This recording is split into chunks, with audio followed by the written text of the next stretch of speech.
حدیث نمبر 1148۔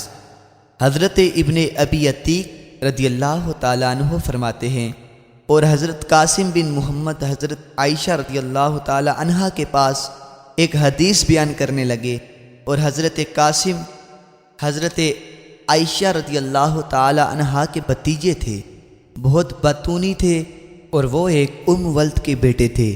حضرت عائشہ رضی اللہ تعالیٰ عنہا نے فرمایا، کیا وجہ ہے کہ تم میرے بھتیجے کی طرح باتیں نہیں کرتے؟ میں جانتی ہوں تم کہاں سے آئے ہو۔ اس کو اس کی ماں نے ادب سکھایا ہے، اور تمہاری ماں نے تمہاری تربیت کی ہے۔ راوی فرماتے ہیں، اس پر حضرت قاسم کو غصہ آ گیا اور ام المؤمنین سے اپنے رنج کا اظہار کیا۔